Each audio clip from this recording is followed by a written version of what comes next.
Good morning. Good to see you. See you more than my brother lately. I know, it's unbelievable.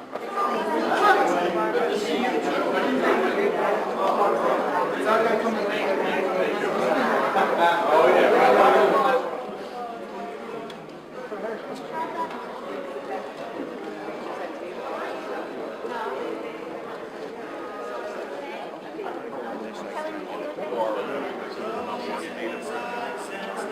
I would like to thank Mayor Flanagan for the invitation to be part of the 2013 City of Fall River Drug Abuse Summit.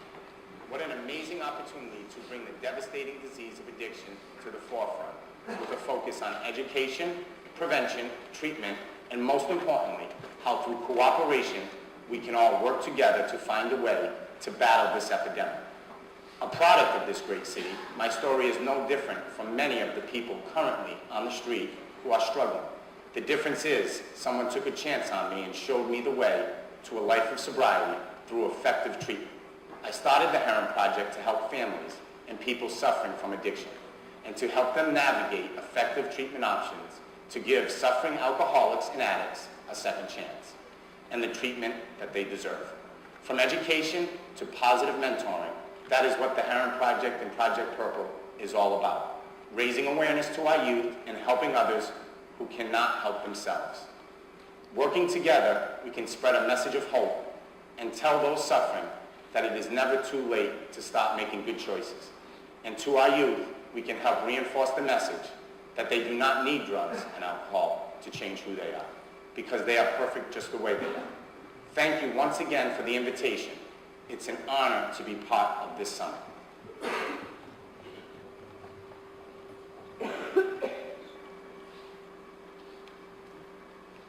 So good morning, everybody. Mayor Will Flanagan. And first, I want to welcome you all here to the Morton Middle School, to the Scott Andrews Memorial Auditorium. And today's Drug Abuse Summit is a community partnership. And I want to thank everyone who took the time out of their day this morning to join us. This issue is probably one of the most important issues facing our city. And it's an issue that is not just germane to the city of Fall River. Go anywhere on the globe right now, and drug abuse is an issue that's wreaking havoc on communities. And as a city, we have to come together to find a way to help reduce this epidemic. And I want to be clear. Agencies throughout our city have been taking up this cause long before I was mayor. And they'll continue to fight this cause long after this summit.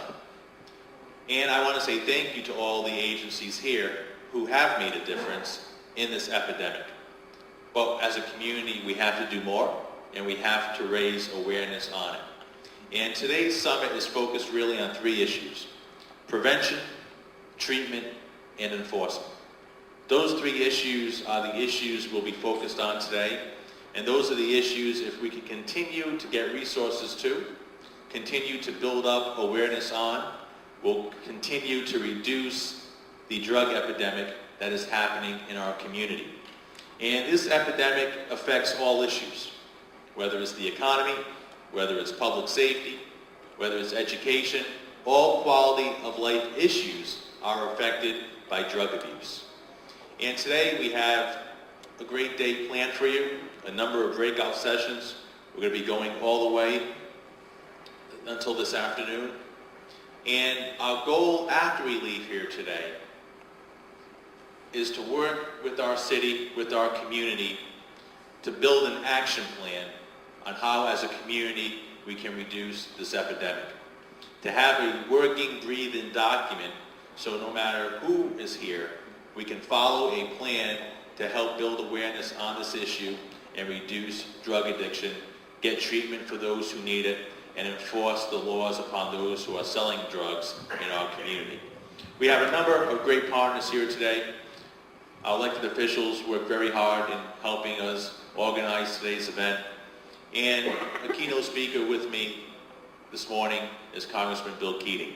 The Congressman is somebody who knows this issue very well as a legislator, as a former DA, as a congressman in Washington, D.C.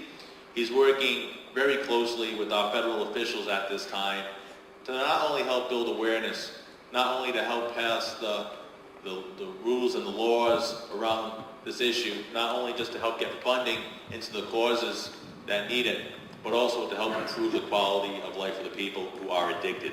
I'm going to ask Congressman Bill Keating to come up and say a word. Congressman?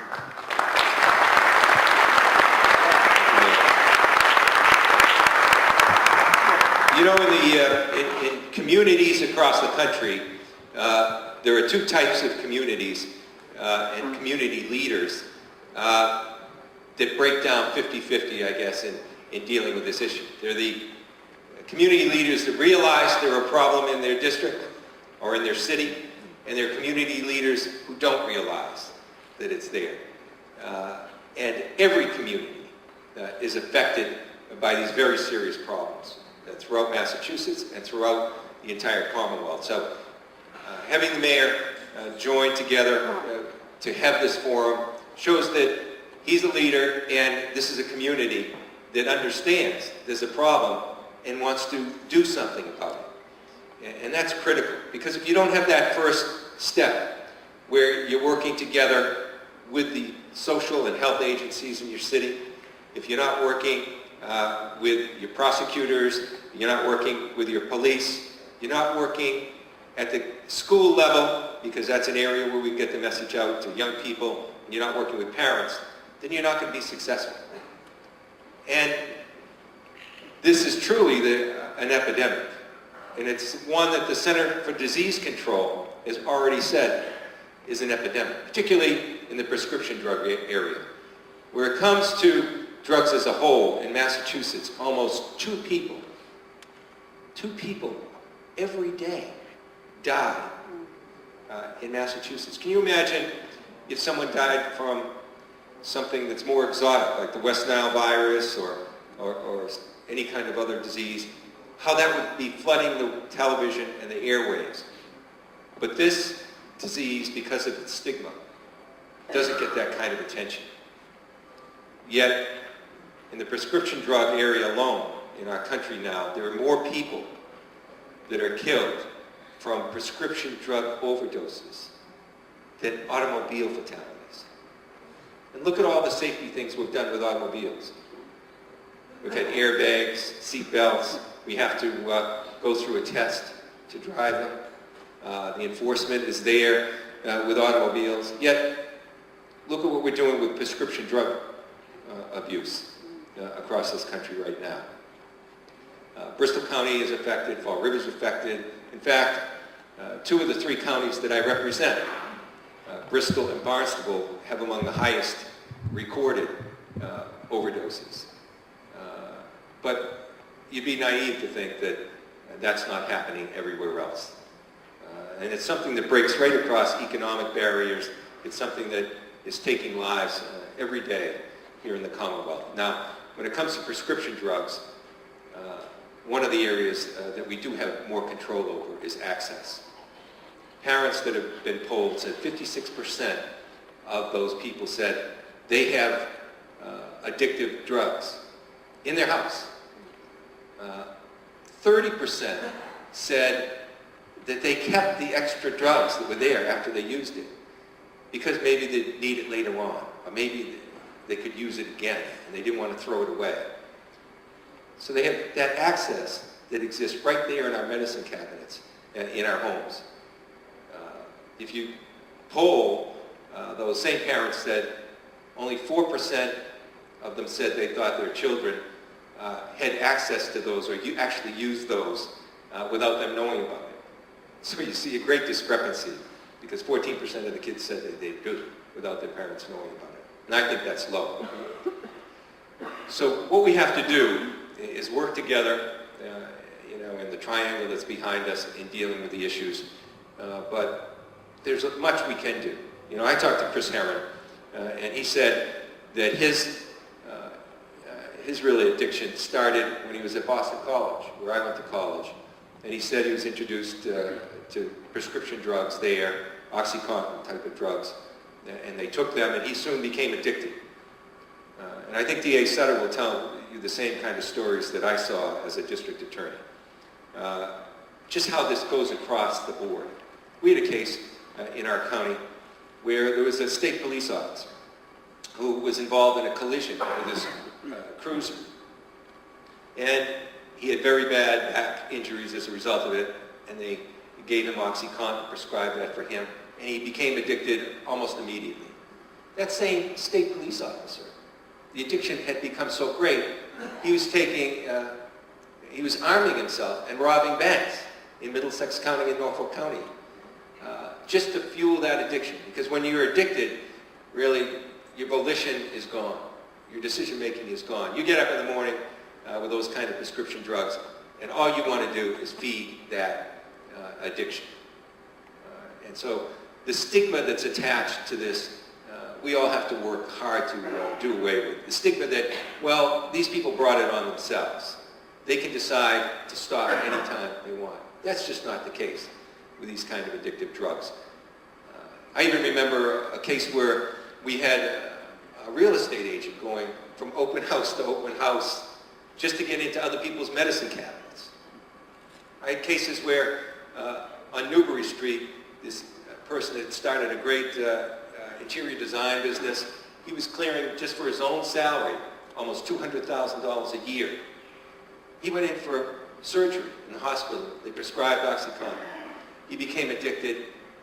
And when I was talking to him, he was at a homeless shelter in Hyannis, trying to deal with his addiction and find a place to live. We know that public health issues that follow this too, in terms of HIV and hepatitis C and all the other things that become major health problems. So this is really, if you're going to center it on one area, a health issue as well. And with health issues, the best way to deal with that is through prevention. Hopefully, today we'll be able to learn and bring this message home and continue to work every day on this issue. Because as we found out as district attorneys, one of our jobs is to go to the scene when there's a death to be investigated to see if there's any foul play. And frankly, I think it was in those instances that I saw in concrete terms, time after time after time, so many lives that were lost. And those people weren't criminals. When we went to that death scene, they died with drug overdoses, but if you look back at their criminal record, there wasn't one. We also found out how so many young people were lost their lives in that process too. And even people doing treatment. One of the most dangerous times for people to overdose are when they've gone into treatment, they're coming out of treatment after being successful, and then they'll go see some of their old friends who have very high tolerance levels for drugs, and they no longer have those levels, and it's that point that they'll overdose. So there's a lot we can learn. I know there's communities around the Commonwealth, around the country, that are dealing with Narcan and trying to deal with that issue and educate people to try and save lives during that process. But today I think we're going to focus in large measure on prevention. Because these drugs are so highly addictive. Once you start, it's so hard to stop. And frankly, the success rate is pretty tough, despite all our best efforts. So education, prevention, acknowledging the issue, showing leadership across the board as to how we can deal with it, working in a Commonwealth. We have state legislators here as well. Massachusetts is way ahead of the curve in changing the laws, dealing with issues that, of prevention when it comes to drug issues. And Senator Rodrigues knows that and works with that. And our new state representative knows also that, Carole knows in the Mental Health Commission, that so many issues are dual diagnosis. So many issues where people suffering from post-traumatic stress disorder or brain trauma coming back are soldiers, people suffering from learning differences even, and people that have mental health issues. They self-medicate as part of that, and we have to attack that area. So I'm glad to be here to see this effort get launched today. I'm glad to have so many people that we all work with together for a common goal, and I hope and trust we can save lives for what truly is one of the greatest epidemics facing our country. Thank you very much. Thank you, Congressman. The Congressman's right. Today is about saving lives. Today is about preventing drug abuse, focusing on the treatment and the enforcement, but making sure we focus on prevention too, stopping the cause before it happens. But today as a community, I think one of the first things you have to do is recognize you have an issue. That's exactly what we're doing today, is recognizing the issue exists in the city of Fall River. And as Congressman Keating spoke, he spoke about the enforcement aspect of it.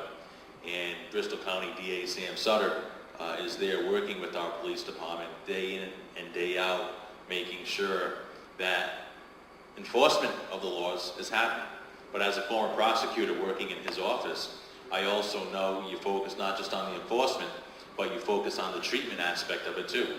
And case after case where somebody was charged with possession of heroin or possession of cocaine, a Class A or a Class B drug, or a Class D or a Class E drug, we always made sure that whatever sentence was being recommended, that you always added to that sentence some type of a treatment program or a rehabilitation program to help that person to cut down the recidivism of them coming back into the court system. So with that said, it's an honor to bring up to say a few words our Bristol County DA Sam Sutter. Sam. Thank you, Mayor Flanagan. Since I have some statistics I want to talk about, I needed some notes, unlike the Congressman and the Mayor, but I want to thank both the Mayor and the Congressman for their vision in hosting this conference today, and everybody here who had a role in the planning, and all of you who are here just because of your interest in this extremely vital and consequential subject. As I tried to gain some perspective on the magnitude of this problem that brings us here today, I thought about the following statistic, which is that we have approximately 8,000 cases that come into Fall River District Court every single year. Most of those from Fall River. Also Somerset, also Swansea, Freetown, Westport, but primarily Fall River. That's about 160 cases a week. And by the estimate of myself and Paul Machado, my second assistant who is here today, approximately 10 to 15% of those cases have to do with either arrests for drug use or drug possession, drug use, drug possession, or drug dealing. 10 to 15% of those 8,000 cases. But when you think about the other cases that are connected to drug abuse and drug addiction and drug dealing, the numbers grow exponentially.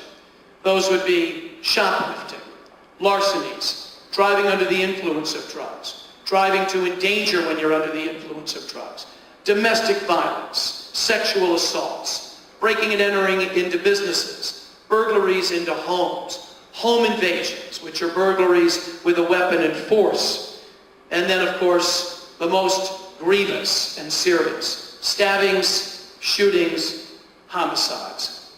Our estimate is that probably half of the cases that come into Fall River District Court every year, half of the cases, the criminal cases in Fall River, I'm looking at the chief, I think he agrees, have a connection to drugs. Drug use, drug abuse, drug addiction, drug dealing. And when you think about the cost, as Mayor Flanagan just referred to, in lives, costs economically to our businesses, health, hope, it's staggering. So how are we doing in our fight against drugs? What's taken place over the last 40 years since, and I remember this individual, so I'm dating myself, but President Nixon declared a war on drugs back in 1970.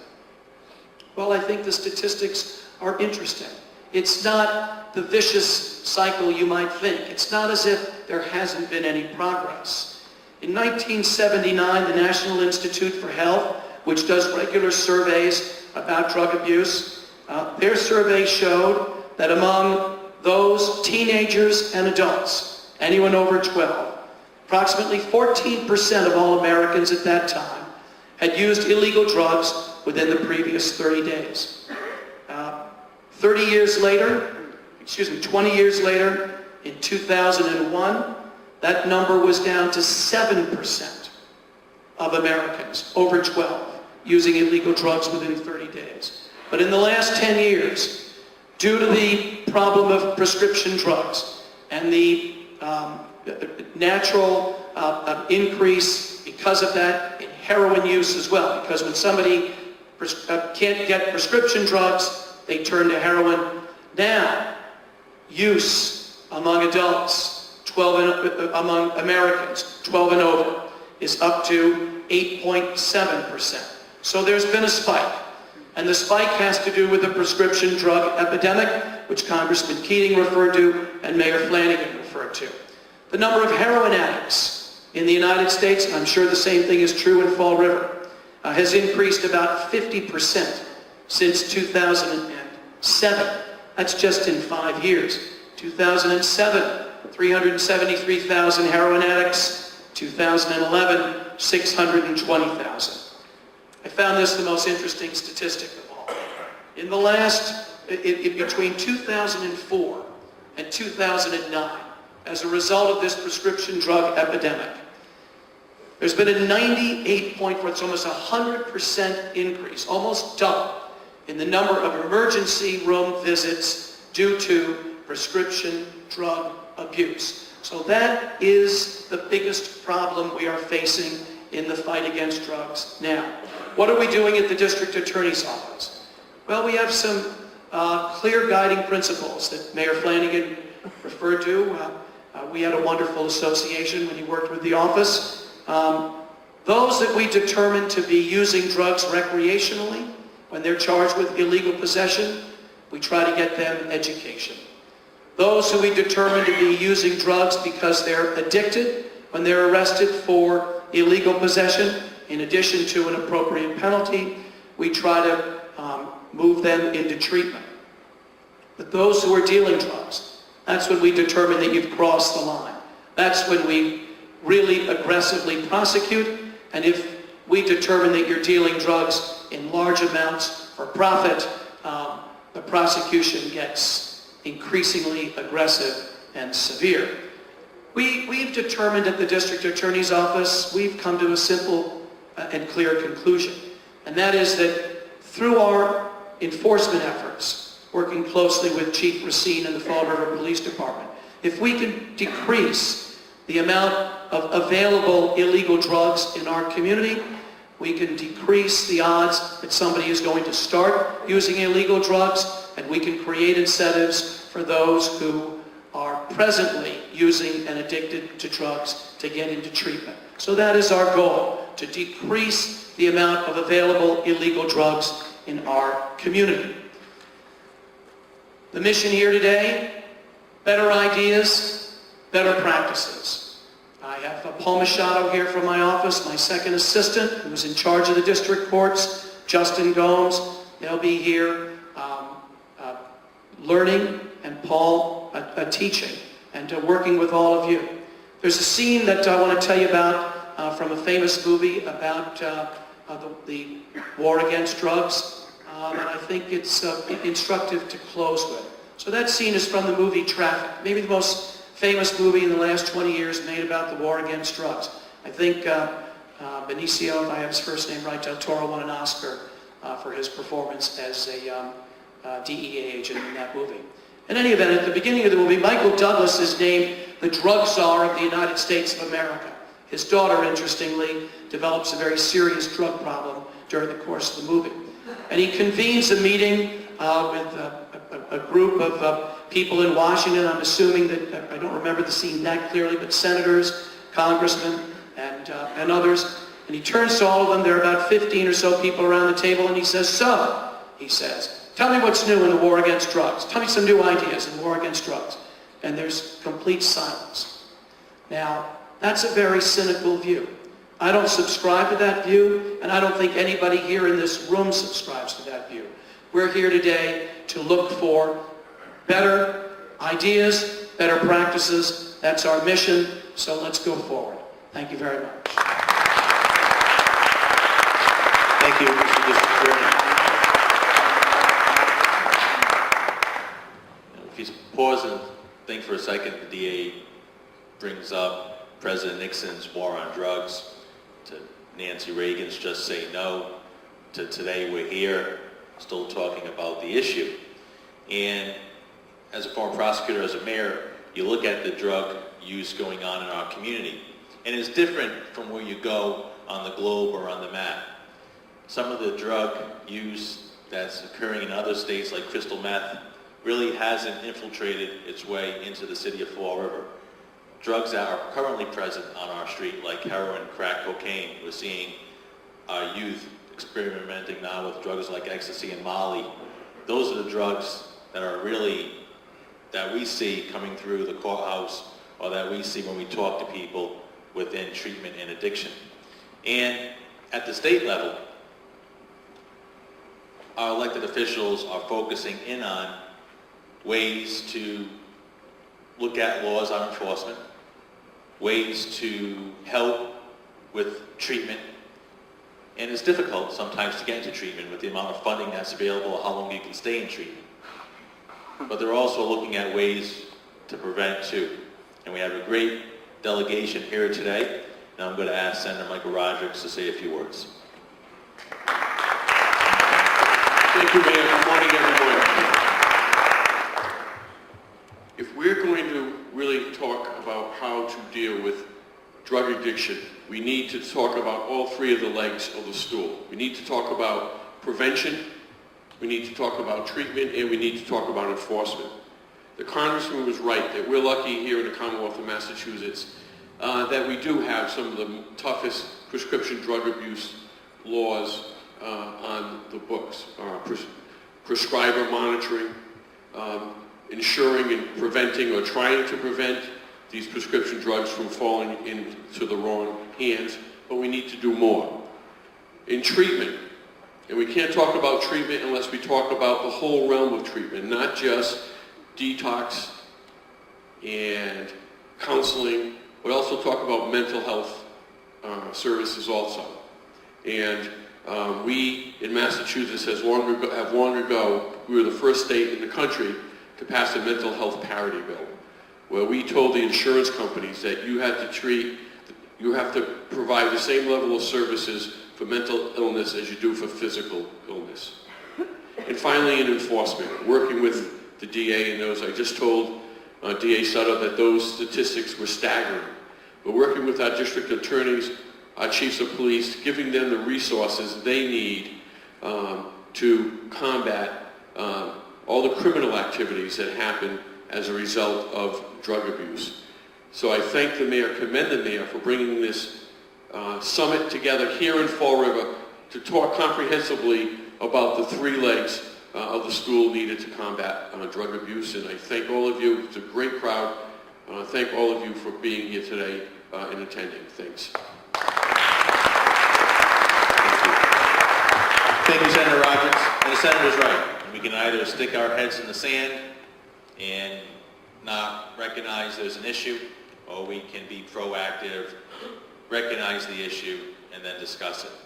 And just like Senator Rodrigues is working in the Senate, we have two representatives working in the House. I'm going to ask Alan and Silvia to say a few words too. Alan. Good morning, everyone.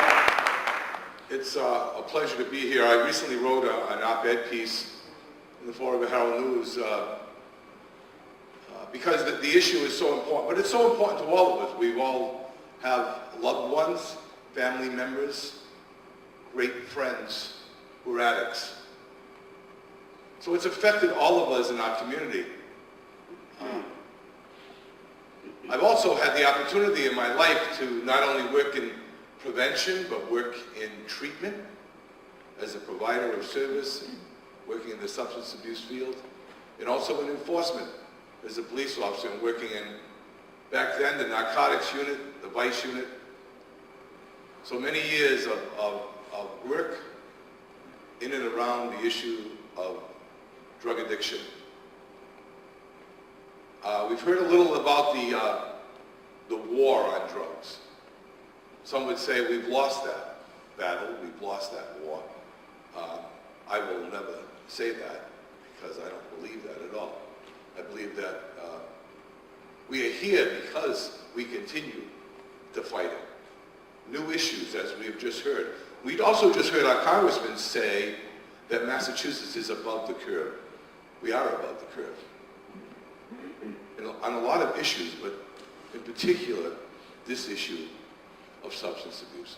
When I look at this triad of prevention, treatment, enforcement, we have some of the most unique, right here in Fall River, some of the greatest opportunities to work with the best in our field. Yesterday, we were at the police department. Yesterday, we were there to introduce a federal grant to provide more police officers to keep our community safe. And, you know, as a member of the Joint Committee of Public Safety, I visit police departments and hear about law enforcement throughout the Commonwealth. We have the finest police department. We have some of the most sensitive, concerned officers on our streets. And when we're dealing with addictions, we have to deal with sensitivity and compassion. But make no mistake, the people who are selling the dope on the street, the heroin, the crack, the pills, huge issue.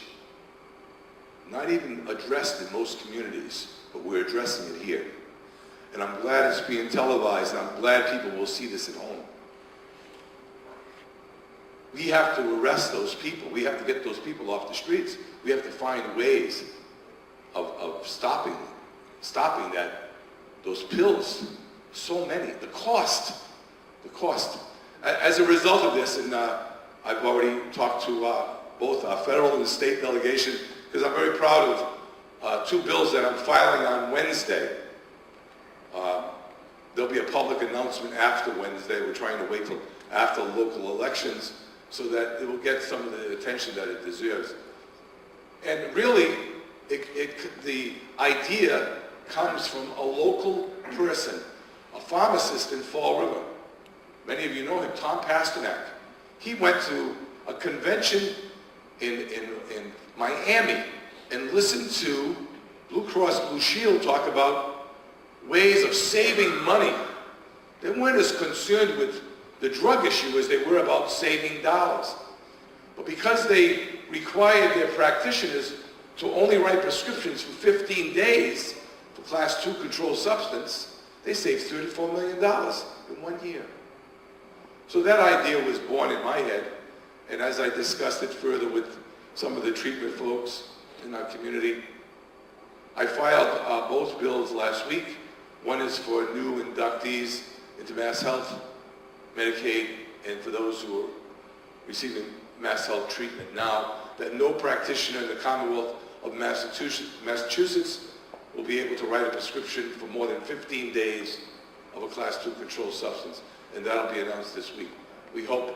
That'll do a number of things, of course. It'll save tax dollars, maybe millions, but it'll also stop the numbers of pills that are out there. People getting 60, 90 days with a Vicodin and Oxys and selling it for 25 and 30 bucks a piece.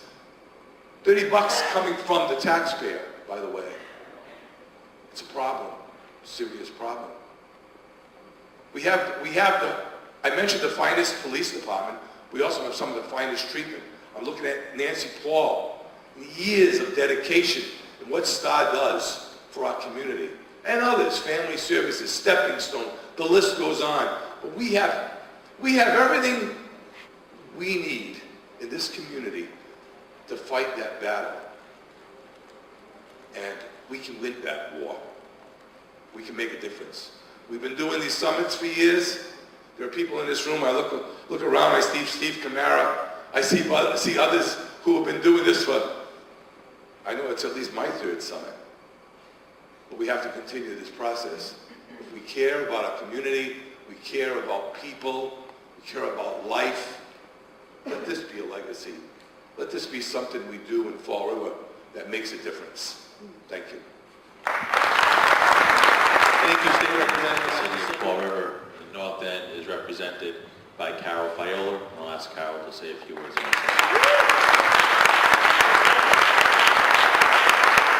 It's an honor to join everyone here this morning. There's not much more that can be said. What I'm looking forward to today is talking to a mother who lost a child from an overdose, from talking to the people who run Narcotics Anonymous and telling us what it is we need to do. We're here prepared to respond as your elected officials and leaders of the community. But we got to hear from you. What is it we need to do? How could we have prevented your son from dying? How could we have helped you in your organization help the people who are trying to stay off heroin now that they're clean? That's what we want to do. And if it results in legislation, more legislation, that's what we're here to do. But today is a step that I applaud this mayor and our congressman for joining us together. But I look in this audience, every one of us, every one of you know more than we do about this problem. Because I'm looking at the faces of parents, I'm looking at the faces of former drug users, I'm looking at the faces of people who are on the front line. We're here to learn from you today. And I hope that we can take this day, and I am also glad it's televised because we need to get this in front of more people. We need to bring it into the schools. We need to get more parents involved.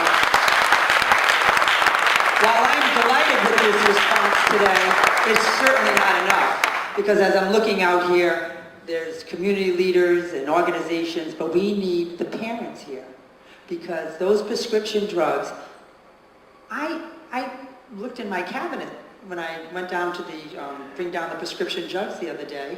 I had 6 bottles of Percocet and Vicodin. I'm not a user. I had a tooth pulled. My daughters had wisdom teeth. And we put them up on the shelf. And because we didn't need more than one. We have to get to the root of what's going on in our homes, in our medicine cabinets, and we need that education because, as it was said by everyone here, once they start, and if you've got that addictive gene in your body, you can't stop. So we've got to stop it from the root as best we can, and I hope we take this program to the schools.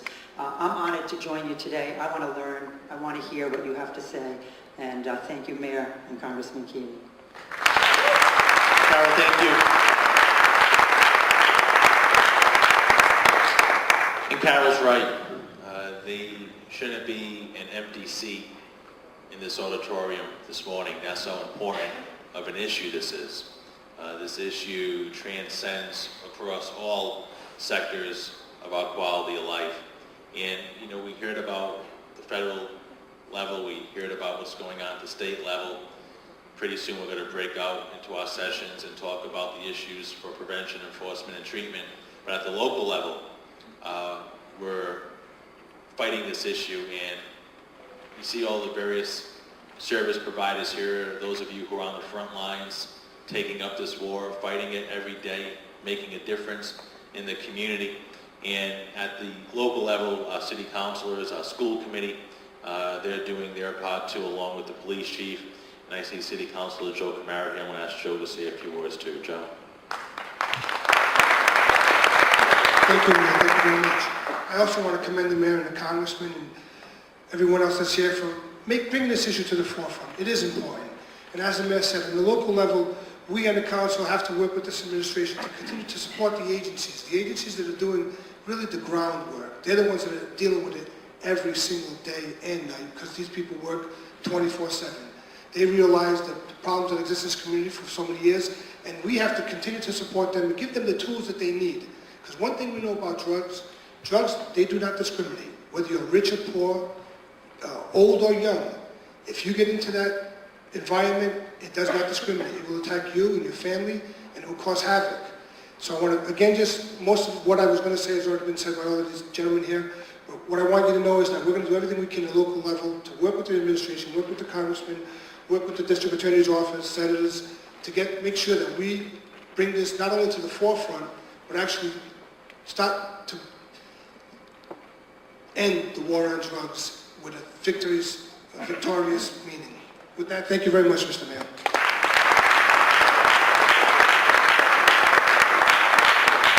And Joe's right. This issue doesn't discriminate, no matter what your race, no matter what your gender, no matter what your socioeconomic background, anybody can become addicted. And when I would speak to folks who are battling addiction or those who are clean through treatment, they would say that first time I was addicted. That first time I ingested heroin, that first time I ingested cocaine into my body, I was addicted, and that was it. And, you know, Carole talked about we need to get this message into the schools, and she's so right, and we are. You know, making sure that our students, our next generation, our youth,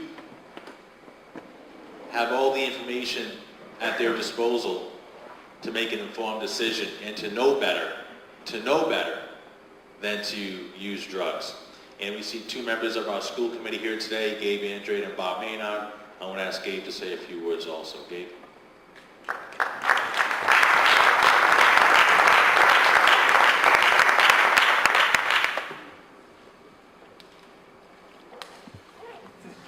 I hadn't expected to speak today. I certainly had hoped to observe and to learn something. One of the items that sticks out very clearly in my mind from hearing the previous speakers is, to use a military term, the collateral damage. And the people who are basically good people who've been hurt by this. And I'm glad that Congressman Keating mentioned that some of these people are the victims of the addiction themselves. I think it's a very important point. Basically, good people who have a weakness. I'm willing to learn and to do what I can to help the solution through the schools. Thank you.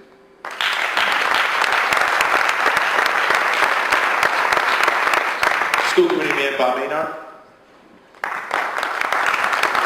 Good morning, everyone. Most of you said everything that had to be said, but I'd like to take this into the school system. I'd like to have meetings like once a month with our students, get them in a hall and run movies, show them what's wrong, show them why they should stay away from drugs.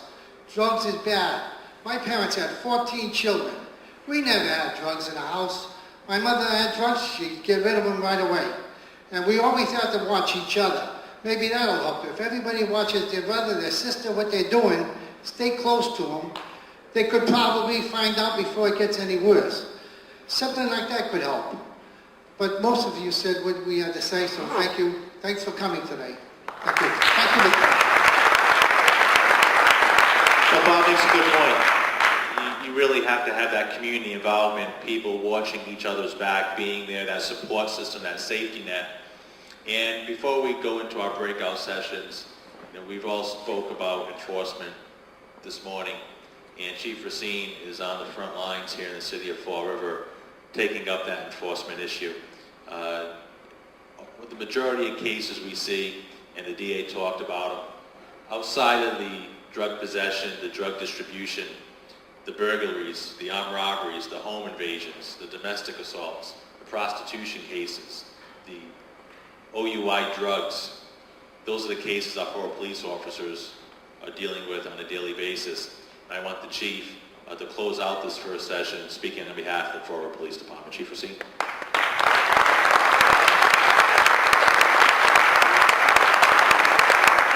Good morning. It's nice to see so many people here. And yes, the Fall River Police Department is here representing enforcement. And we do. We certainly do enforce drug laws. We arrest hundreds of people every year on drug violations. And I assure you, I've spoken to many of these hundreds of people every year, particularly when I was in the drug unit and other assignments. And they don't want to be involved in drugs. To think that they do, you're kidding yourself. They don't want to be. They're in a cycle. They want to get out of the cycle. It's difficult to get out of that cycle. They don't want to be arrested. They don't want to be using drugs. They're hopeless. They have no place else to turn. They commit crime to find money to fuel that cycle, to get more drugs. Simple as that. Prostitution, the mayor spoke of. A woman does not want to prostitute herself. I've had those conversations with them. It's humiliating. It's degrading. They don't want to be there. They're doing it because they have to do it. And we've had those conversations, and they break down into tears. It's very, it's moving. These are people, regular people. It can happen to anybody. And while we do a lot of enforcement, I'm very pleased with the FRPD that we do a lot of other things too. We do a lot of prevention. So while our primary focus, one would think, is enforcement, that's not the only way to police. We can't fix our crime goals by enforcement alone. I have a great partner, District Attorney, make no mistake. He knows, I know, you have to have prevention. You have to have treatment. And we're critically involved in prevention. We have a lot of programs that we're involved in, and we're proud to be involved in it. Because we see that as our primary focus, not just enforcement. It affects everybody. There's several comments about that. And it has affected me. Somebody very close in my life, he lost everything in his life and then lost his life because of drugs and drug abuse. It affects everybody. It could affect my family, we hope not. So something can be done, and it starts with the first step, and today's the first step. Conversation has to be had. I'm glad it's happening. Thank you, Mayor. Thank you, Chief Racine.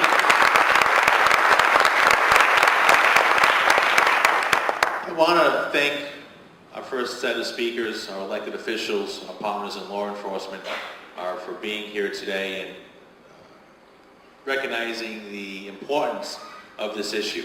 There's been a little change in today's schedule. Instead of going to different breakout sessions, we'll run sessions 1, 2, and 3 right in here. We're going to take a 2-minute break to get everything set up. But before we do, I'm going to call upon Perry Long to come down with Dr. Vaillancourt to walk us through the 3 sessions. All 3 sessions will be had right here in the auditorium. That we don't have to move about the building. And before they speak, I just want to say I have an unbelievable staff who came together to help put today's summit on. They've been working all day about the breakout sessions, so we'll take a 2-minute break and come right back. Thank you, Mike. Thank you all for joining us here today. We have been working as a team and as a community on this issue, and it's really been an honor to work on this issue on your behalf, Mayor, and on behalf of the city of Fall River.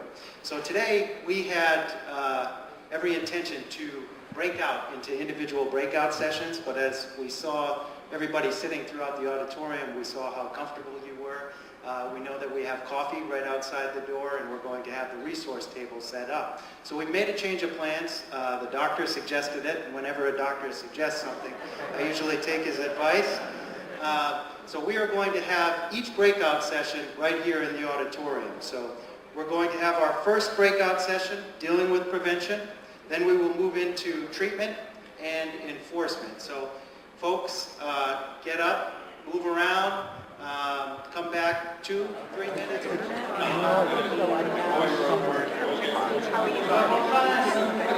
website's called learn2cope.org. It's learn, the number 2, cope.org. You can go on that website and you'll be in contact with people that have gone through this and are going through this themselves, other parents. And it's an important resource for those of you who are beginning to have those suspicions, but really don't feel that you have enough information to act. These people have been through it. These people will work with you parent to parent, so there's confidentiality involved in that respect too. One more important resource for those that are listening, and I'm sure the people here in the workshops are going to have more information on that. Thank you very much.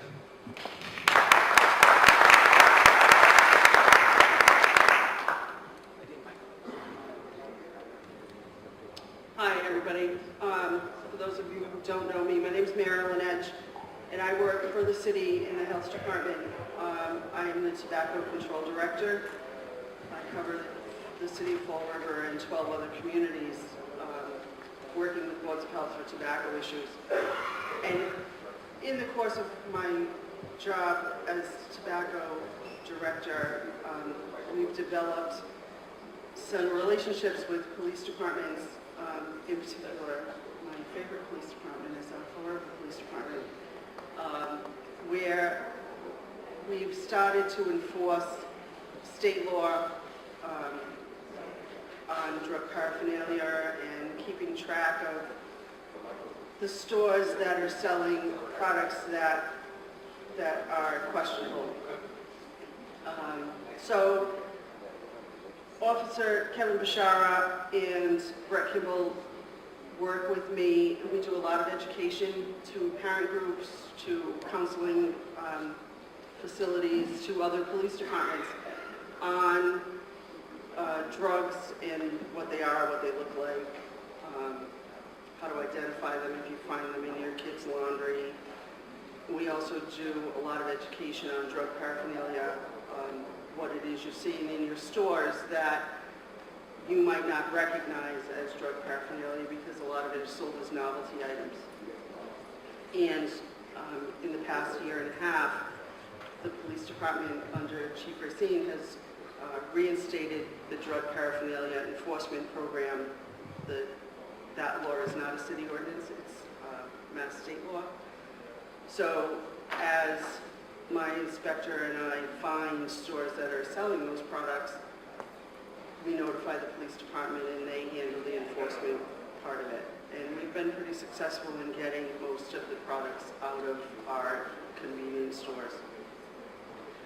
So we're asked to come today to do the presentation that we normally do for parent groups and school administrations for you.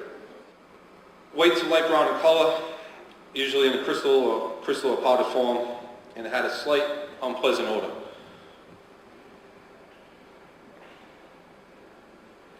Packaging, again, like I said, same as the synthetic marijuana, very colorful, very catchy, geared towards kids. Also comes in the glass jars, just like the synthetics. It's smoked, snorted, injected, whatever way they could get it in.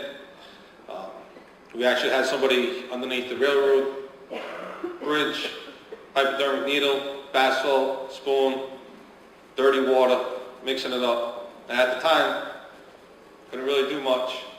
Hypodermics decriminalized, bath salts weren't illegal at the time. What are you going to do? The effects of bath salts, similar to that of cocaine, ecstasy, LSD, and the length of the high can vary, like I said, all depending on the chemical, where it's made, how it's made. This here, the Navy actually did a very good job. They put together a video. If you wanted to copy this link down or see me after, it goes through the whole scenario of somebody that's on bath salts. Again, it's so popular, or was so popular with individuals because there's no test for it. Anytime they come out with a test, it's changed, okay? So if you're on probation, professional athlete, military, you know, and you want to get high, you're going to be doing this stuff because when your number's called, you're fine.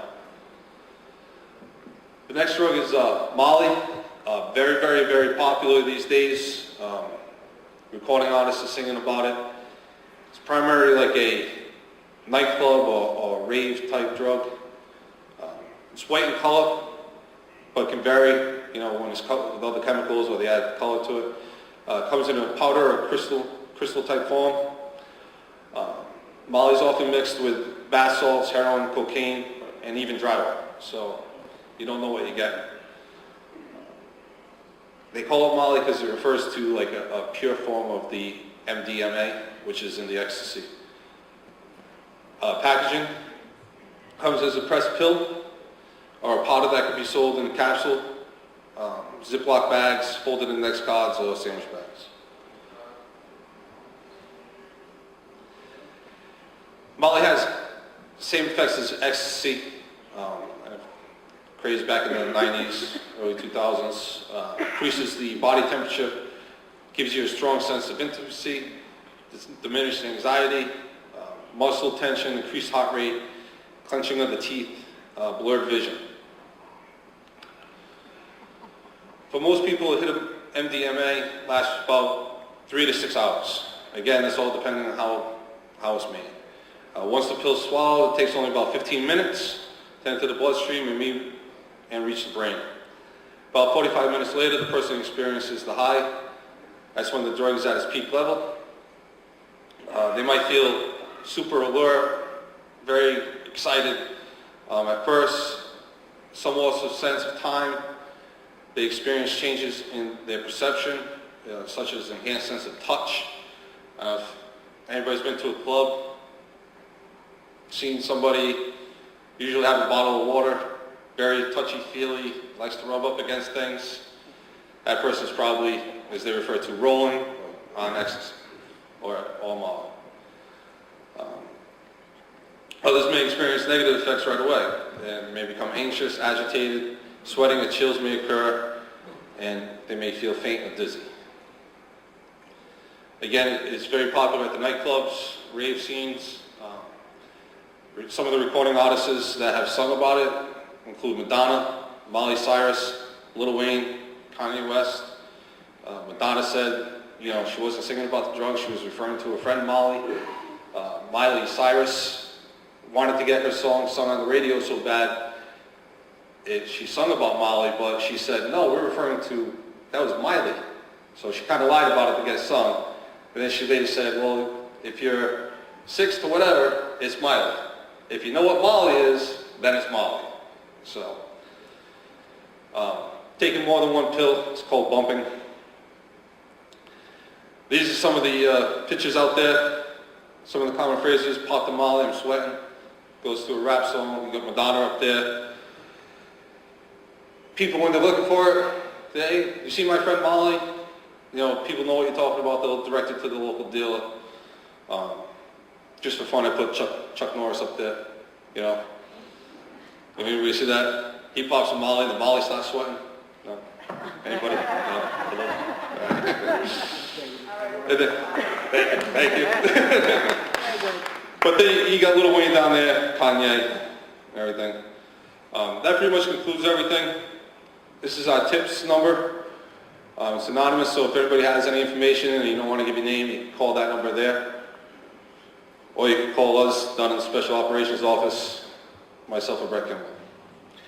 So that concludes everything. If anybody has a question about anything, I'm more than happy to answer anything we can. So I want to thank Officers Pereira, Kimball, also Marilyn Edge, for doing this first segment. If anybody has any questions, this will be the time. You can just raise your hand. I'll bring the mic over to you, and they'll do their best they can to answer it for you. Questions from the audience? No questions? Right over here, Dan. The picture of the paraphernalia that was sold, the pen caps, is that more for storage or was that used in the process of using? The pen? Yeah. Pen caps? What they did was they had the glass roses. You would see them in the gas stations, everything like that, right at the convenience store. So it was a glass tube with a little rose in it. There's absolutely no purpose for that, because if I brought that glass tube with that little paper rose home to my wife, I'd be out the door so fast it wouldn't be funny. So what they did was they tried to make it so it would have a legitimate purpose. So they came out with a glass pen, and you can see the quality of the pen, so if you tried to write with it, it would actually probably fall apart in your hand. All they want is the glass tube for when they smoke when they smoke crack. So they tried to use it as a pen, but there's no purpose there other than the glass tube. I put pens in my pocket, you drop the pen or that glass pen, it's going to break. You know, so there's really no purpose to that other than try to get away, beat the wall, and they fail. Really what it is just tools for drug users to use their drugs. In one of the stores that we actually worked on, there was a code that when a customer went in that store, they had to ask for spaghetti and meatballs, and you were given a glass pen and a tiny piece of Brillo pad for $5. Spaghetti and meatballs to me doesn't mean a glass tube in a Brillo pad. Oh, for the one.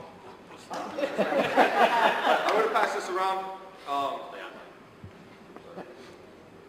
pass this around. It kind of goes with the question.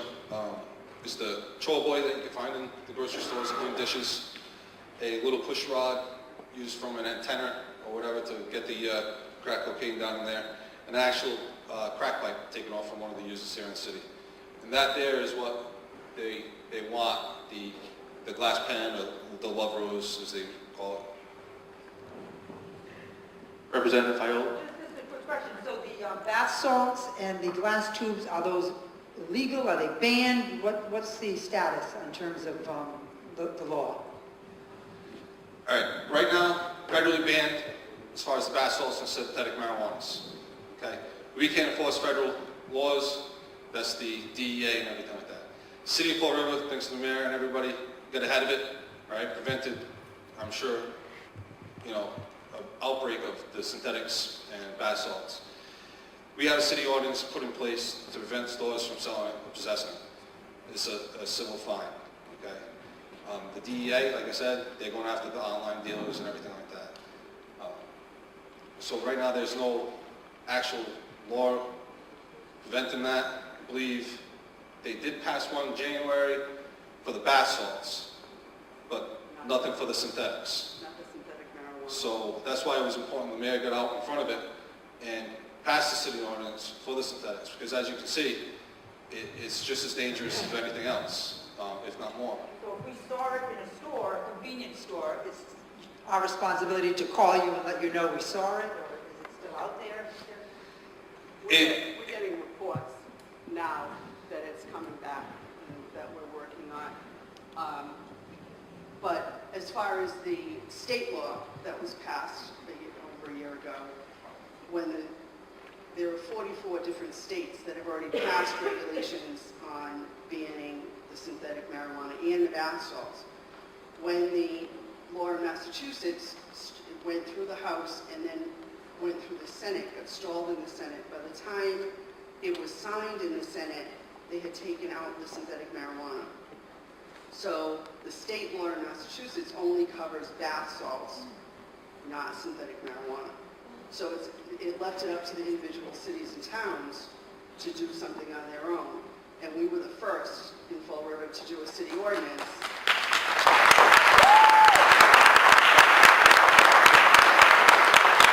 And since then, in the past year, Taunton has done an ordinance, Attleboro did one, and North Attleboro did a Board of Health regulation banning the sale. But that state law needs to be revised. So one last follow-up question. That synthetic marijuana, is it a different reaction when people take it versus regular marijuana, the synthetic marijuana? It looks to me that there's other ramifications. Synthetic marijuana is probably a misnomer. It's based on THC. It's very different. It's like marijuana with a super boost. It binds to the brain receptor sites about 200 times more avidly than regular THC. And as a result, you've got the total unpredictability. So it is similar, but it's very different pharmacologically. The effects are highly magnified and more amphetamine-like, with highly hallucinatory, paranoid things. And the city of Fall River was actually ahead of the curve here in Massachusetts, working with our legal department attorney Liz Souza, working with Dr. Vaillancourt, Marilyn Edge, Officers Bashara and Kimball. We really put a full court press on the synthetic marijuanas and the bath salts. Up until then, they were being rampantly sold throughout convenience stores in the city of Fall River. And as the officers pointed out, many of the products were right near the candy and pastries up on the front shelves in open display. The Herald News also played a key role in this with us. They were very good to sit down with us and give us a number of front page articles on the issue. The City Council actually passed the ordinance unanimously. The Bold Coalition was there with us helping to get it passed. And the City of Fall River became, I believe, one of the first in the Commonwealth, if not the first, to ban the synthetics. And that's something Good morning, Mayor. Thank you. First, let me just say thank you to you, Mayor, because what's going on here today is exactly what should be happening in communities across Massachusetts and across the country. We just heard from the detectives, I think, who did a wonderful job up here explaining the kinds of problems that they're dealing with in regards to the types of drugs that are out there, and education, which some of them just mentioned, is critically important to this fight in keeping drugs out of our communities, and also helping with our youth to make sure that they don't get involved. That's where it all starts. Let me just quickly tell you that, and it's an alarming statistic, but about 80% of the people who do time in our facility are there because of drug-related issues. 80%. I have a population of almost 1,500 people. It's an alarming statistic. And it really should open the eyes of of all the people across America, because this is pretty consistent in prisons across the country. Drugs are our biggest problem, and they, of course, as you know, cause a ripple effect into other types of crimes that are happening throughout our communities. And you know, we work closely with Fall River Police, who I think are one of the finest departments in our county and our state. We have partnerships with all our police departments. We have a 90-member joint regional task force that consists of police officers not only from Bristol County, but also from Rhode Island and Barnstable County, who are all deputized under me, working together in partnership and collaborating. And the great thing about that is, on the enforcement side, what they're doing is they're actually working in one another's communities, sharing information. And if they see somebody that's pushing drugs on kids over here in New Bedford, and one of the Fall River guys is there as part of the task force, along with somebody from Fairhaven, they then can share their information and identify the fact that, wait a minute, this guy we've seen down in Fall River as well. And it starts to put all the pieces together so that we can share our intelligence and do the best we can to start to get these people out of the neighborhoods and away from the kids. We do have programs in the prison. When somebody comes in with substance abuse issues, we have caseworkers. Everybody's assigned a caseworker. They'll immediately look into the background of the individual with regards to substance abuse. And what they will do is they'll then direct them to programs inside our facility. We have intense substance abuse programming there. Once they're into the system, we then have staff who are re-entry staff, working not only with the individual in the prison to make sure that they're set up, for example, in Fall River. Before they leave, they're going to have an exit plan.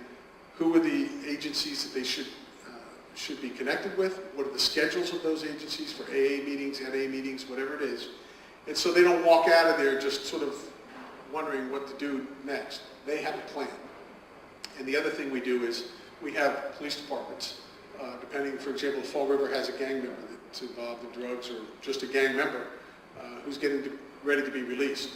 We have these sessions before they're allowed to leave where the local police are represented, the DA's office, the U.S. Attorney's office, we have social service agencies, and we talk to them about when they get released, we are the people that are going to be available to you in your community that you should come to if you're running into a problem. If you're getting gang members that are trying to get you back into the gangs, then come talk to us. The police will tell them. And the police let them know, look, I know you're coming back to our neighborhood. The U.S. Attorney tells them, if you get involved again, it's not going to be a district attorney's issue, it's going to be a U.S. Attorney's issue, and you're going down for big time down the road. So it balances both in a meeting before that person leaves and lets them know and educates them about what are the consequences ultimately in the end if you make a bad choice. But here's what you can do to support yourself, to stay on the right track and not come back here. Lastly, let me just, if I can, just add one, I think, important thing. I want to tell you a little story that I think really captures just how bad things really are in our urban cities. And this is just an example of a case, but there are many just like it. I know of a case that about 2 years ago, a first grader had been taken from their home because their mother had overdosed and was put into a foster home. The mother fought in the court to get the child back. She got into a program and was able to get the child back. This is when he was a kid. First grade now, he's home with his mother again in the apartment. Comes to school the next day, he's falling asleep in class. The teacher says, hey, listen, Johnny, you got to stay awake. You can't fall asleep. Did you go to bed on time last night? What's the matter? No, I'll stay awake. Fell asleep 2 or 3 times. Finally, the teacher said, look, next time you fall asleep, you're going to the principal. So, kid fell asleep, went to the principal. Principal said, Johnny, what's the matter? Did you stay up late doing your homework? Why are you falling asleep? You didn't get enough rest? He said, no. He said, I did go to bed on time, but my mommy had her friends over again. And I was afraid that they were going to leave, and I didn't want my mommy to die. So I just stayed up looking through the keyhole of my room in case they left my mom there, and she might overdose again. This is a first grader.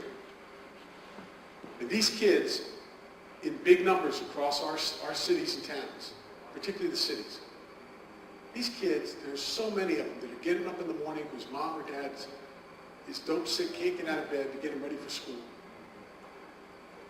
If they're strong enough and smart enough to pull a stool over to the counter and reach up and grab some steel Rice Krispies, that's breakfast for them. And then, they don't have good hygiene. Nobody's there to teach them. The good basic disciplines of hygiene. So this kid goes to school, not having bathed for 3 days, not even realizing what was going to happen when he got there. Same mismatched clothes that he'd been wearing for the week. Thinking that, hey, when I get there, my teacher will be my surrogate mom and my classmates will be my friends and kind of my family.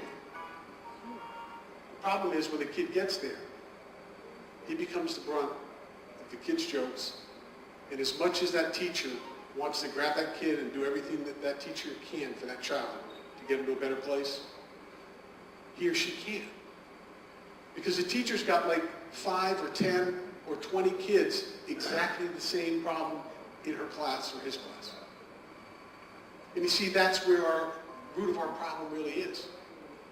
And those children who become the brunt of the other kids' jokes, that's where the antisocial seeds begin to get planted. And by 5th and 6th grade, we have some pretty angry children who ultimately end up like the kids we saw, and not necessarily Columbine wasn't necessarily directly related to that, but the kinds of problems that we're seeing in the school environments. These kids are angry. And so if we're really going to solve this problem of recidivism, and I think this country is way off track. It has been for a long time, and been lying to people about the fact that if you just lock them up for the keyway, they'll learn the lesson and they go back out into the street and they won't do this ever again. Yeah, it's a lot of bull. It costs too much to try to rehabilitate people in jail. Because the percentages, not that we don't want them to rehabilitate, we still have to have those programs. And I'm talking about going forward. We want to stop this problem, we want to be honest about it, and invest the money up front. And put it in these 3rd and 4th graders where these kids need the guidance, they need the support. Because otherwise, we are going to build more jails, and we're never going to stop this cycle. We need to dump the money in the front end. Because as all of us know, and many of us, probably most of us, came from pretty good disciplined backgrounds. If somebody tells us that we have to go a different way to get the bus because they changed our bus route, we've been doing it for 20 years, we don't like it. It's hard for us to change, and we're people who came from a pretty structured environment. Imagine if you didn't have any understanding of boundaries of how to do that. You're going to fall right into the trap of looking for the same patterns that your parents went through if they were drug involved, because you don't know any better. We have got to change the way we think about dealing with substance abuse in this country, dealing with it in a way that we don't have to do it nearly as much because we did the right things up front and put the money in the right place so these kids never come through the front door of jail and we're not dealing with them going out the back. That's the bottom line. So, with that, I've talked to the mayor a lot about this stuff, and I got to tell you something, and I just want to close on this. Since this mayor has been in, we've had many, many conversations and many meetings about public safety. And I just want to say publicly, Mayor, that I can't thank you enough for not only your thought process around this, but the actions that you're taking in this community and reaching out to these neighborhood groups and them working in partnership with you, because you really have gone into the community and really drilled down to deal with these problems. And this drug problem is a serious, serious problem that we all know is affecting the welfare of families, the peace of families, the education of children, and ultimately long-term, really the health of our country. So thank you for what you're doing. And thank all of you for being here today, all the social service agencies, the neighborhood groups, the prevention, treatment, and enforcement people who came together today, because the only way we will solve this problem is doing it exactly the way you're doing it. It's about all of us doing our part to make the commitment and do whatever sacrifices we have to get these kids away from drugs and rebuild our communities in a healthy and safe way. Thank you all very much, and God bless. Thank you, Sheriff Tom Lawson. We're going to take a 2-minute break. allow everybody to get... All the drug fact sheets on methamphetamine, bath salts. Can I take a few? Yeah, you can take as many as you want. And then this, if you want to... So I can pass it on? Here, dealing with treatment, so if we could all take our seats, that'd be great. The city of Fall River has also been very fortunate enough to build partnerships at the federal level. With enforcement, the Fall River Police Department works in conjunction with the drug enforcement agencies, so the DEA and their agents work hand in hand with the city of Fall River and its police department, as well as the Federal Bureau of Investigations, the FBI. So with our federal law enforcement partners, DEA, FBI, and also the ATF on alcohol, tobacco, firearm issues, we have a very good support system of federal agents within the city of Fall River working on enforcement issues. Add to that the partnership we have with the Massachusetts State Police.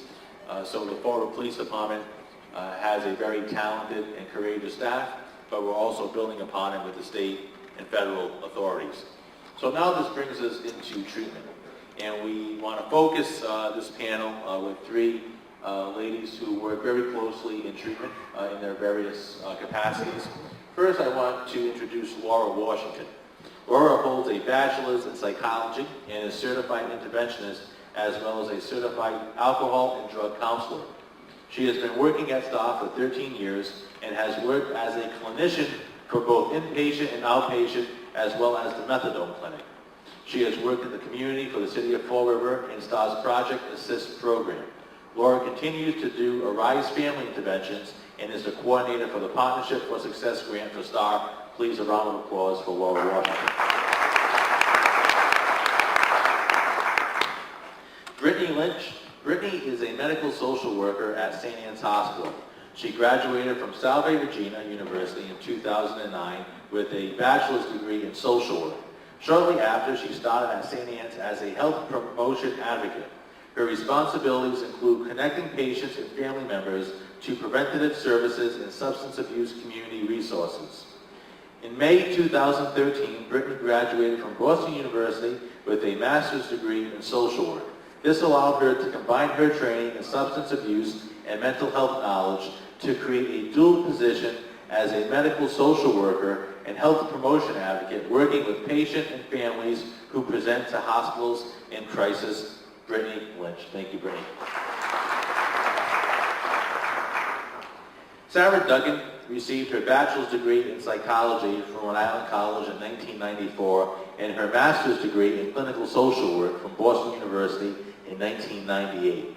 She has worked in Fall River in the mental health and substance abuse fields for the past 15 years. She is currently the clinical director for Habit OPCO, an outpatient clinic for the treatment of opiate dependency here in Fall River, and has a private psychotherapy practice in Middletown, Rhode Island, where she works with adolescents and adults with substance abuse and mental health issues. A round of applause for Sarah.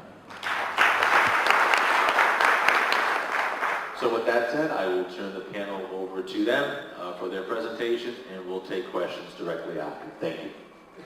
Good morning, everybody. I am Laura Washington, and I'm employed at STAR. So let me start off by saying that the City of Fall River and STAR is working on a program right now called Partnership for Success. This is a grant that is to help people with prescription drug problems as well as educate prescribers and pharmacists on the prescription monitoring program. So what does that look like? And I want to say that we collected at the drug buyback 175 pounds of prescription drug medication last Saturday. So that's huge. So with that being said, that was 175 pounds taken off the street. So there's a lot of prescription drugs out there, as well as a lot of illegal drugs. And so what does treatment look like for someone? How do you know when someone needs treatment? What does a family do? And up until a couple of years ago, a family member really couldn't call and ask where to send someone for treatment. They really didn't know where to turn.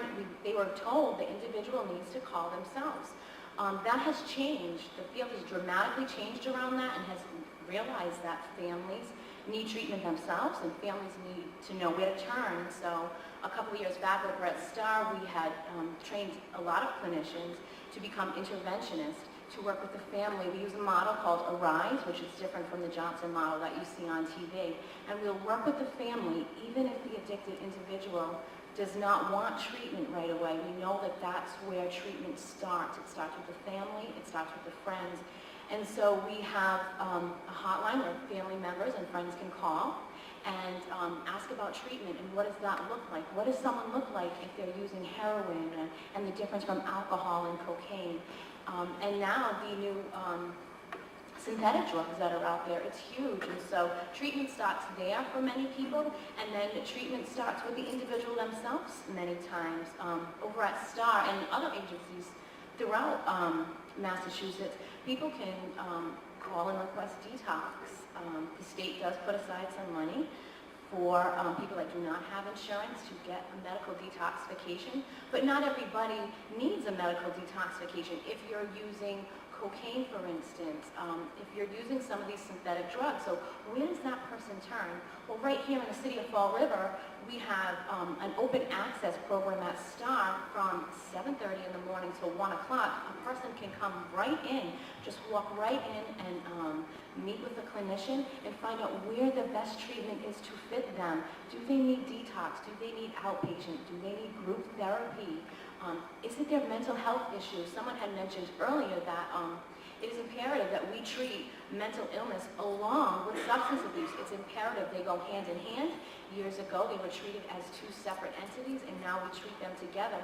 So right here in the city of Fall River, someone can walk right in without an appointment, without insurance, and be able to meet with someone to find out what they qualify for and where's the best place to seek that. So we're able to treat individuals as well as family members together or separate. And so we're working on a lot of things here in the city of Fall River. Fall River does have a problem with drugs, but we are ahead of the game. There are so many different agencies out there. We have our mayor that's involved, our police department that's involved, and a lot of different agencies. So we are really working towards treatment and prevention. So it's wonderful.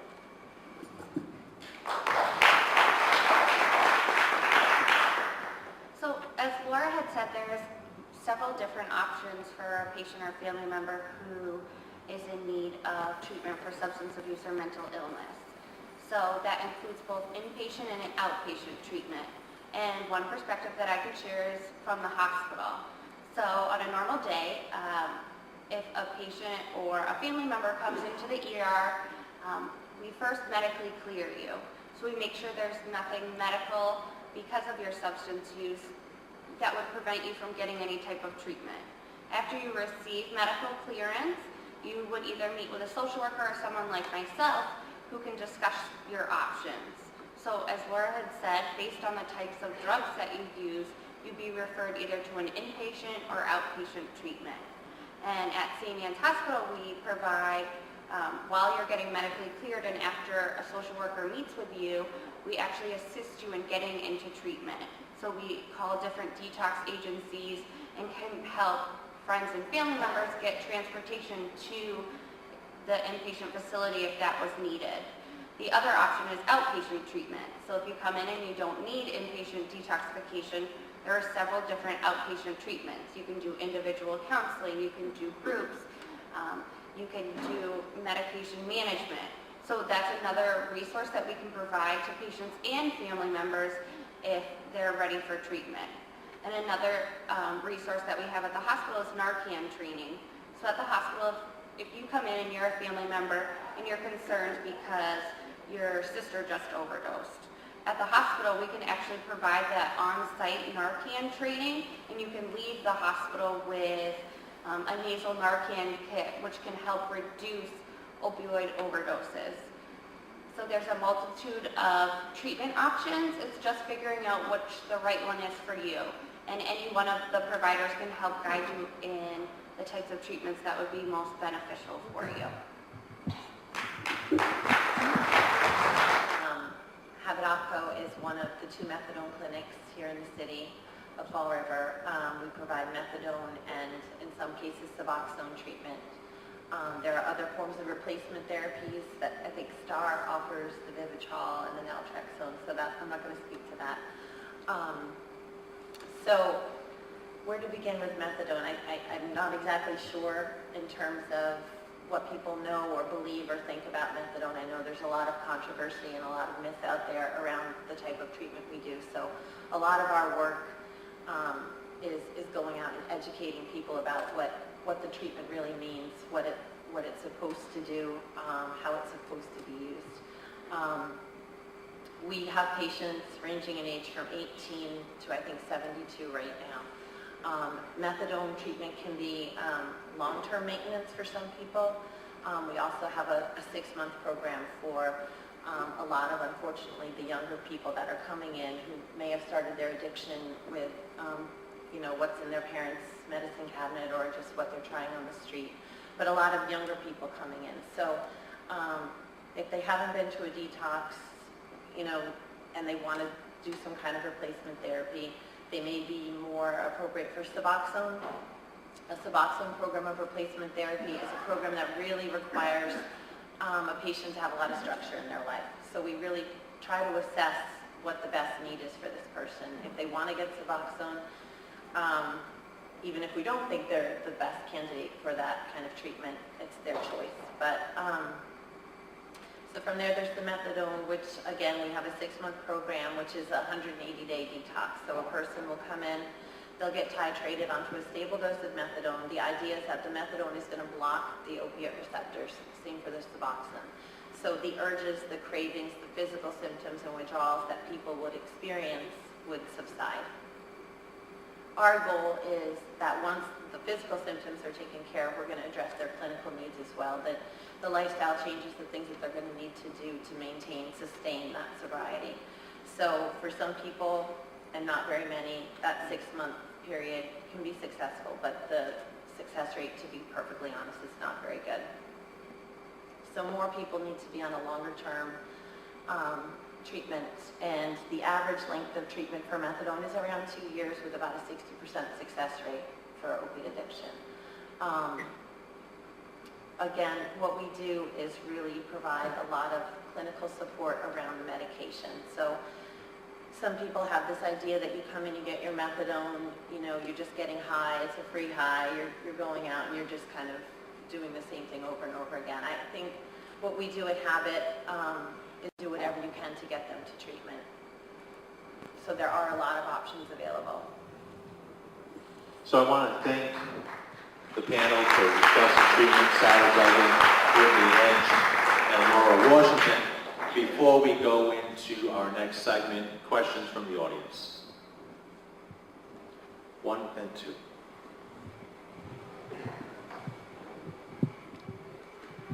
You talk about another component, focus on because like I said, it's not a magic bullet to take methadone or Suboxone. You have to have all those other pieces in place to have a full recovery picture. I'll add to that. We know that an individual will do better, much better, at a much significant higher rate if they are employed, if they have family support, and they are in some type of treatment, whatever that looks like. So there is groundbreaking work. The government is looking at funding people to help people find jobs. STAR had the Project Assist, which was to help individuals find employment. Out of that, we work with individuals. We have a methadone clinic as well, and they are welcome to come to our job club. We really push people finding employment and wellness as a whole, healthy living. It's something that goes by the wayside of people when they're using and abusing drugs. So that is a huge push, I know, for us as well as Habit. So thank you. My name is Rachel.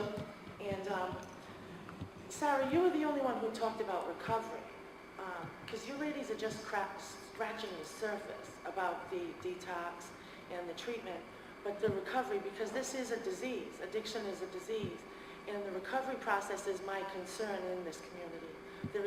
Where's the resources for the recovery process and rebuilding the families? Like Stepping Stone is a halfway house, yes, but most of these addicts and alcoholics are not taught, most don't even know how to go out and get a job. Like they're told they need to get a job, but they don't even know how to get a job. They don't even know how to hold a bank account. They don't, You know, and where's the resources? That's the need in this city, is to be taught how to. I'm in this community, I'm in with these women, and I try to help them, but that's the need here, is the recovery process. Just like with any disease, there's a recovery process, and there's home nurses and things like that for surgeries or for cancer patients. But where is it for the addicts and the alcoholics? That's the need that we need in this city. You know, that's the need, and that's why I'm here today. Like, where is those needs? Where are those resources? Where are those agencies? Can you address the issue? I think one important aspect of clinical treatment is supporting an individual once they've reached recovery. So in order to be effective, like, it's great that you're not using drugs anymore, but like you had said, it's rebuilding all of those pieces that have fallen apart because of a person's use. So I think supportive therapy after completion of treatment is what's going to help a person be more successful out in the community. And I think any one of the multitude of agencies in the city would be able to provide that type of treatment to help support that individual in moving forward. One of the agencies we've been able to work with too has been STAR. About 3.5 years ago, we were fortunate enough to receive a federal grant for the city of Fall River, which helped funded Project Assist, and was able to go out into the communities and get that safety net out there to identify people who were battling depression, possibly battling drug and alcohol abuse, those individuals who were falling through the cracks or about to fall through the cracks, especially if they're losing their job or on the verge of losing their job. So you have a lot of the community partners here, Family Services, STAR, Stepping Stone, Seven Hills, many more that are here today. So you have a lot of great resources. Also, too, one of the things we haven't talked about, and I saw here earlier today, is the Veterans Agency. Many of our veterans are battling drug addiction, also alcohol addiction. And working with our veterans agent, Ray Gabe, getting our veterans the help they need through the clinical process, through the hospitals, getting them the benefits they so rightfully deserve that when they return back here to home, but also depending on where they are in their life cycle, getting them into school or getting them into a work program.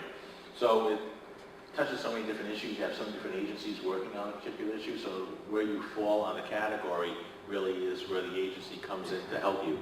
Further questions from the audience? We have 1, 2, 3, and 4. Hi, my name is Brenda Bennett. I'm from Nani. I've talked to you two ladies. My question is, dealing with families with mental illness and dual diagnosis, which we know nowadays that the majority of people with mental illness are dual diagnosed. And what happens is, myself, I call all these agencies to help the families get their loved ones into a treatment. And all they say is, well, first of all, they're willing to go for the help. They need the help. But there is no resources or there's no beds. And come on a Friday or Saturday or Sunday, all the detoxes are full. And I'll tell some people, I'll say, well, what to do is go to St. Anne's, they have some special beds, and go there, and then what they'll do is they'll assess you with Corrigan, and they'll find you a bed. Well, lots of those people are there for 2 days, and there is no beds in the whole state of Massachusetts, and then the people are sent home. How frustrating could it be that their loved one wants to help, their families are in need for their loved ones to get the help, and they go for the help, and they're in the emergency rooms 2 days waiting, and then they say, well, I'm sorry, I can't help you, there's no beds, and they send them home. And I have families that keep on going back, and I tell them, well, don't go on the weekend because the beds are full. Go during the week. And they're set out with a list to call all these places. Tell me, where's the treatment there? I know as a family member, I have 2 adult children with mental illness and drug addiction, where my son was 3 days on a gurney waiting for a bed and then released to me. And I want to give a plug for NAMI. They're here working and the dual diagnosis is something address the question? Yeah, Brenda, thank you for being, you are such an advocate for the mental health community. It is frustrating that beds do get filled, and you're waiting 2 and 3 days. What I can tell you, what I would recommend, and I would recommend this for everybody, is call the family intervention, the Arise Family Intervention, because they can work, an interventionist will work with that family and be the intermediate to find treatment. That doesn't mean, I wish I could say that that means the next day that we will have a bed. It's frustrating. I'm an interventionist as well. You run up against a wall sometimes, but having that person in the house and coming up with a plan B, C, and sometimes D to work with that family is very helpful. And I can't express the importance of engaging that whole family because it is a family problem. And so calling an interventionist, calling the Arise number, and which we have packets out there, and really engaging the whole family into that process until they can get into that inpatient bed, that dual diagnosis bed, because it really is frustrating. Thank you. Hi. This is probably to either the two ladies or the methadone. Is there a medical component to how the methadone clinics report someone who's in the clinic? Like, as a pharmacist, I don't know who's in the methadone clinic. So if they come into a pharmacy with a prescription for OxyContin or Percocet, I have no way of knowing their medical history. So if they come in with Suboxone, I have a way of knowing that because if I don't know it, the insurance company knows it. Right. And so we get notice on that. Is there any federal legislation that's changing so that pharmacists can be more of a help in that situation? I certainly can't speak to legislation for pharmacists, but what I can tell you what we do on our end, because it is such a huge concern. I mean, our clinic has close to 500 patients on it, so we're monitoring, the livelihood of a lot of people. So some of the steps that we have in place to sort of help mitigate the risk are the physician's monitoring program, which our doctor has access to when he's meeting with a patient, see if they're on any other controlled substances, so that we know prescribing methadone if they're getting something else that we weren't aware of, and we'll address that with them. We also have releases signed when a patient comes in for any prescriber, their pharmacy, so that we'll send out prescription verifications to find out what they might be taking, and also to notify that prescriber that they are on methadone. So we really do as much as we can to communicate with all of their outside providers and pharmacies to keep that information flowing. And Nancy, you can answer that, correct? Hi, thanks. Tom, drug addiction providers are under a special law of confidentiality, and so in order for that to happen, the patient does have to sign a consent. In our methadone program now, we are saying that in order to be part of STAR's methadone program, you have to get your primary care at STAR so that we know every medication that's being prescribed to you, and we feel that that's a safety net for our patients. So that's one thing we wanted to do. There are a couple other things. As CEO of STAR, I'm going to talk because I can't not talk. We talked about the recovery continuum, and we have tried for 35, almost 40 years to have a continuum of care of recovery for people, starting with detox, but having step down, having outpatient, intensive outpatient, all levels of care. We do have a jobs club on Monday morning at 9, and anybody can go. Laura talked about open access. You have to go and open a chart, but once your chart is open, we have all sorts of groups, including the jobs club, that people can go to and get tips on how to get jobs. What else? Oh, the family. We have a family group that's free. You don't even have to have an open chart. Wednesday nights, I'm not sure if it's at 5 or 6. It's at 6. And so families can go get tips on how to help, and we're there for you to help you go through the process. There are not enough beds. There will never be enough beds. And the other, big piece that we're seeing are the insurance companies are making it more and more difficult to get your loved one into a bed, especially if they have an opiate addiction. And this is something that we need our legislators to work for, that, it's not only just a medical disease, it's a psychosocial disease, and people need breaks and help to stop beyond just going for a clinical appointment. And sometimes it's removing them and putting them in not a hospital level of care, but a lower level of care. And people are even being denied that. So that's one thing we need to work on. I could go on, but there you go. Yeah, 2 more questions. I just wanted, I'm Jim McKenna from Mass Hospital, and I just wanted to address the dual diagnosis bed problem. We have a waiting list every day of beds. We live in Worcester, Massachusetts, but we serve a lot of people from South Coast.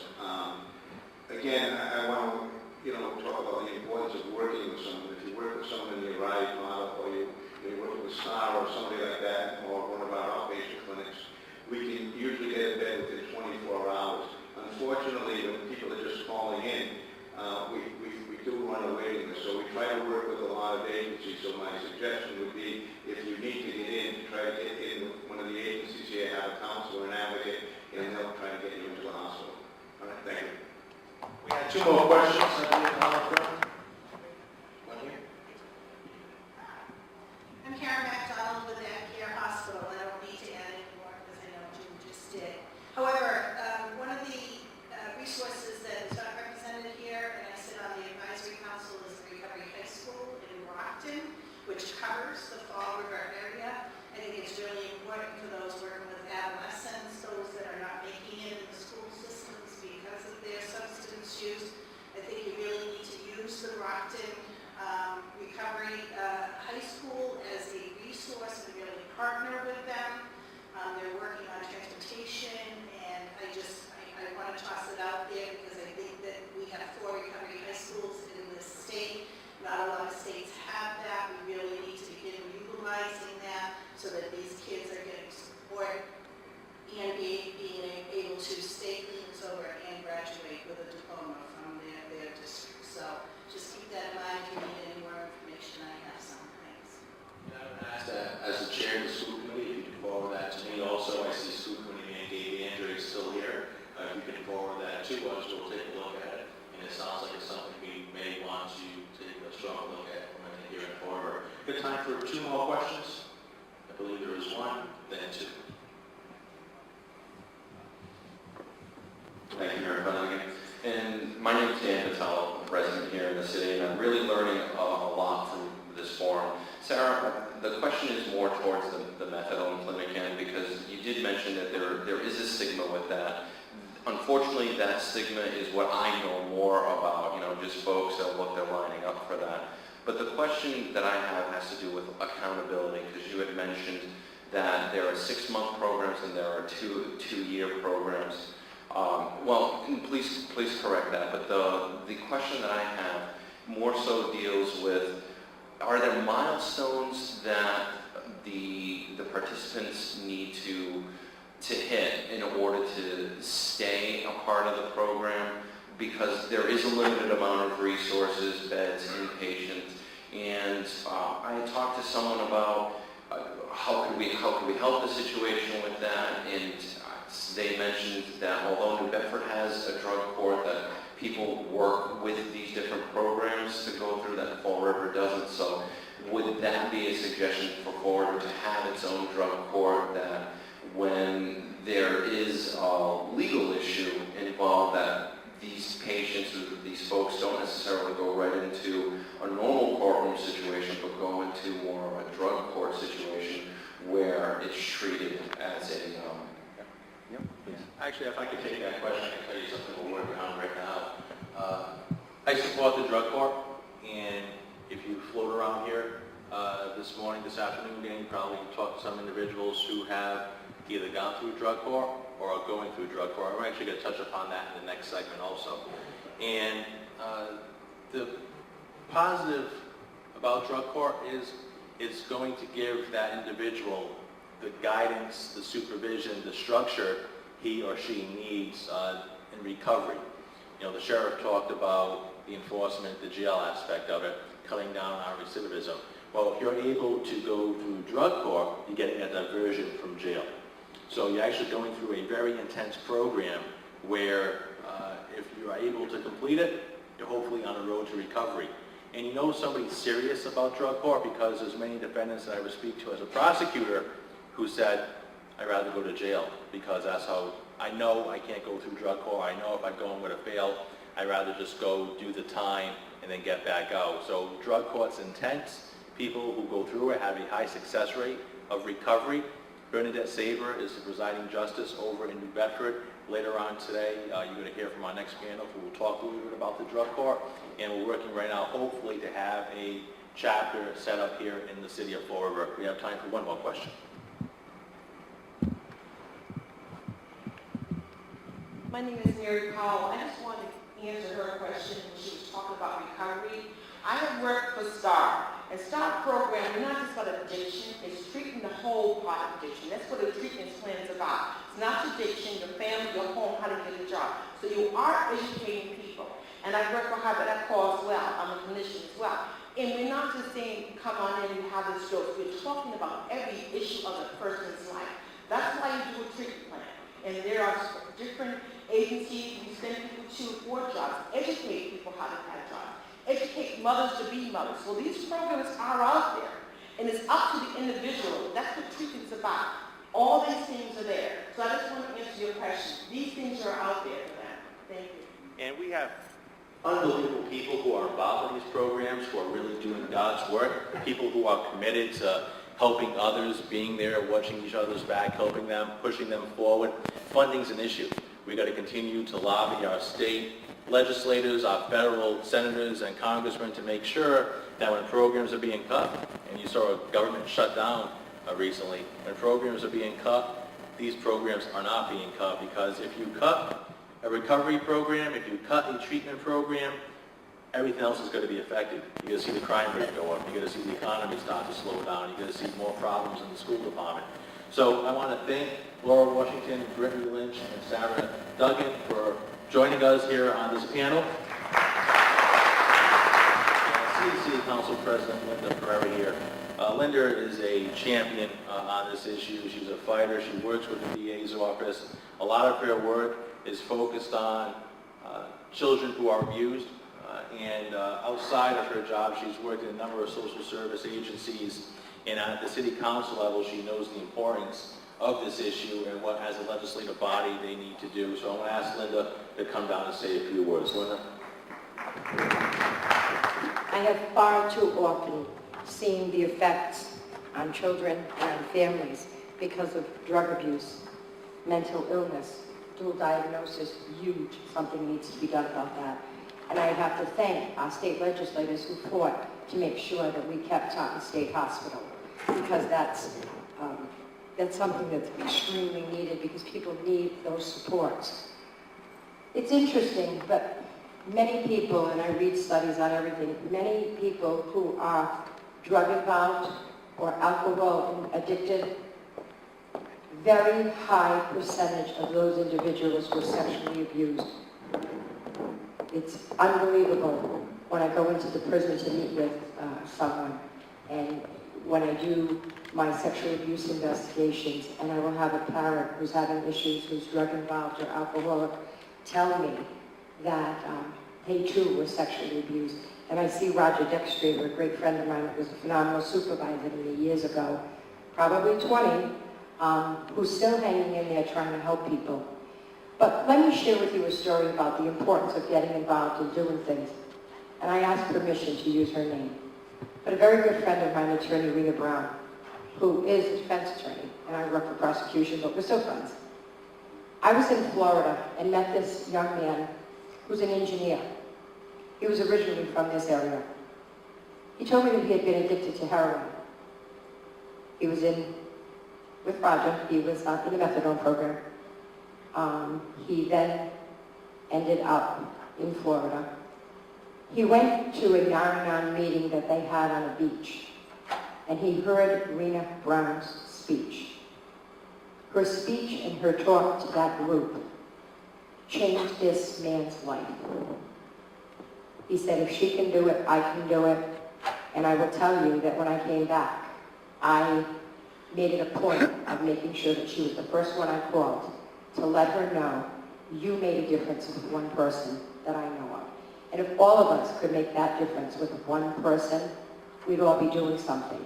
I think today's group here, and Mayor Flanagan and I have spoken about this drug summit. One of the things we spoke about, I hear people talking about resources and numbers. One of the things that we've spoken about is in January, let's look at our website so that our website can be more interactive so people can go on the website and look at all of the resources that are available. Because we too as a community, as a government, we have to help. But your politicians, the mayor, myself, the council, the school committee, we're not going to erase drugs from our community. But together, we can work at erasing drugs. We all have to work together at this. And I can tell you that I am very happy that the mayor has put this on. And I'm pleased at the attendance. I'm thankful that we have the TV cameras, the Portuguese radio station, because people need to hear what we're saying. And if they can't be here, we want to make sure that they're listening at home. Mayor Flanagan, thank you. Great job. Council President Linda Pereira, thank you. And to talk about the online resources, we also have Partners for a Healthier Community here. I see Dr. David Weed. David photographs and video graphs everything that goes on for a healthier community. And the video, the photographs will be later uploaded on a website. And when Dr. Weed goes to conferences around the globe, he's always speaking about all the great work the city of Fall River is doing. Have a very healthy lunch prepared for you. We have all the resource tables set outside. So after this last panel, we'll break, we'll have lunch, we'll visit the resource tables, then we'll come back up for a wrap-up. And Mr. Corey is also wrote and will sing a beautiful song for us as we wrap up the day. And then Dr. Henry Vaillancourt and our staff have their work to do as they write the roadmap and put the plan in place for us to follow. So first I want to introduce Lieutenant Andrew Crook of the Major Crimes Division. Also want to introduce Amy Valente. Amy is an attorney here in the Commonwealth of Massachusetts. She was also a member of the Bristol County District Attorney's Office working in the Fall River District Court. Since leaving the DA's office, she has opened up her own practice, working within the courts of Bristol County. Attorney Valente has a number of clients who have drug-related issues, and she can give us her perspective as being a defense attorney here in Bristol County, especially the city of Fall River, and she's also a mother of two. If we can give a round of applause for Attorney Valente. Rounding out the panel is the second assistant of the Bristol County District Attorney's Office, and that's Attorney Paul Machado. Attorney Machado, before joining the DA's office, was also a defense attorney here in the city of Fall River. When Sam Sutter was elected in 2006, DA Sutter quickly appointed Attorney Machado to be the supervisor of the district court. Attorney Machado supervises Fall River, Taunton, New Bedford, and Attleboro, and he also is in charge of supervising the juvenile system throughout Bristol County. Second District Attorney Paul Machado. Good afternoon, and thank you for the introduction.